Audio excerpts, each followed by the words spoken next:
say, for example, if we happen to be in a foreign country and we're arrested for sexual assault, what's the on leave, right? Let's say you're in Israel, France, Germany, wherever, Okinawa. What's the very first thing that you should do here?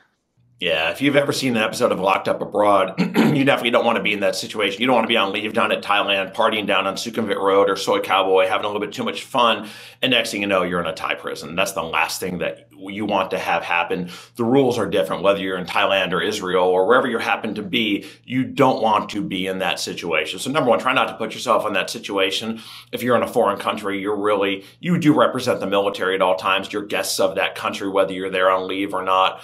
And you may have a target on your back. You're going to stand out. If you have a military haircut, you're in your 20s and you're in Israel or you're in Thailand, you're going to stand out, and people may take advantage of that. So do whatever you can. Just use basic OPSEC, use basic knowledge of how the world works to try not to put yourselves in those situations, number one. But if you find yourself in that situation, you need to let the command know almost immediately, because there are going to be ways that they can assist you. In terms of, I'm not a big proponent of running out and tell the command things, but if you get arrested in Thailand or arrested in Israel or arrested in, name a country anywhere in the world, you need to let the command know. And that may be, whoever the arresting folks are. Oftentimes that'll happen through the State Department. So you'll let them know. That may go through the State Department. We had someone once that was arrested down in South Africa, or it's actually Botswana, and they were arrested there. They were able to get a message over to the State Department. From there, it got back to their command,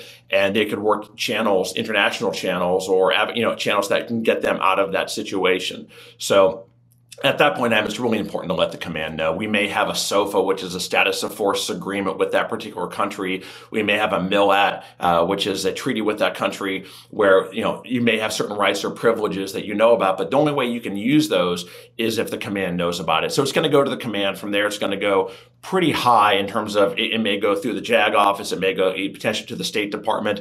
But if you find yourself in that situation, find a way to let someone in the command know immediately. And you can deal with the repercussions of that later. Obviously, the command's going to be pretty pissed off if you got arrested somewhere in a foreign country, but they need to know, because at that point in time, you're a member of the military. You have certain rights and privileges. And in particular, in that country, there may be a status of force agreement. There may not be, but you're now in a foreign prison, and I talk about being in a prison's a shitty place to be. I've never been in a foreign jail. I've seen enough episodes of Locked Up Abroad to know that's the last place you ever want to be. So again, find a way to, if you can't find someone that's there with you, make sure the command knows about it, and they will use the proper channels to do whatever they can to get you out. Because at that point in time, the military has a vested interest in getting their service members back to their own control and jurisdiction. It's not a matter of getting in trouble or not. You're already in trouble. They have a vested interest in getting you out of that situation. And there's a couple situations I can think about that have happened in the Philippines. For example, there was a pretty famous case where a service member, I believe he was a Marine, was in the Philippines and was picked up, someone at the bar who was a bar girl, and barfined her and took her back, and ended up finding out it was a ladyboy. So it was a transvestite, and so that's not something that he wanted to partake in. And there was, and some really bad things happened. I'm not going into the particular case. Some really bad things happened, and she was killed.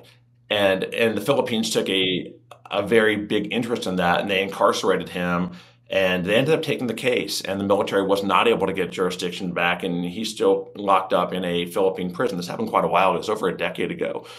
But in that particular case, the military tried very hard to get jurisdiction back over that case, because they didn't want this sailor, I believe this Marine, prosecuted in a foreign country. That's just not what the military wants. The command may hate you, they may be very upset at you, but they're not going to just leave you hung out to dry in a foreign country.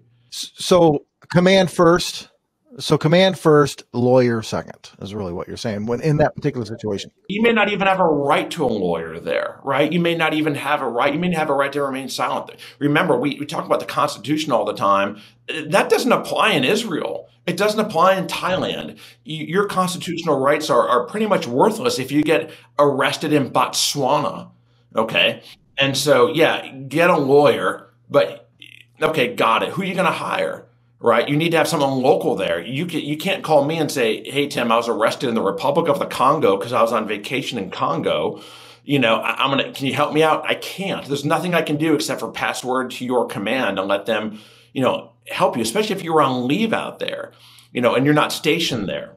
And so you need to let the command know so they can run the channels down. And people may or may not agree with that, but I'm looking at this from a different level, from the attorney. You do not want to be stuck in a foreign prison in a foreign country. Deal with the repercussions later, but you need someone to advocate to get you the hell out of there, because you don't want to, be eating fish heads and rice, sleeping on the floor for the next 20 years of your life. It's just not a position you ever want to be in, which I'm going to finalize this with going back to my initial statement.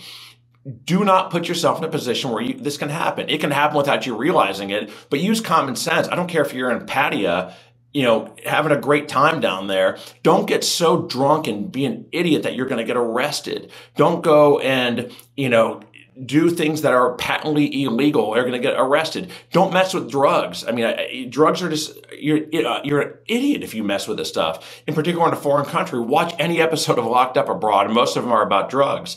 And so don't put yourself in that position. Think about it, because it's not something where you've got potentially a court martial and we can talk through how to defend you. You may be spending a considerable amount of time in a country you wanted to go down for a weekend to party at. And that is a monumental problem. And the best thing to do there is don't put yourself in that position. And if you do get in that position, let someone know in the command, and they can run it up as high as they need to, potentially up to the State Department if necessary.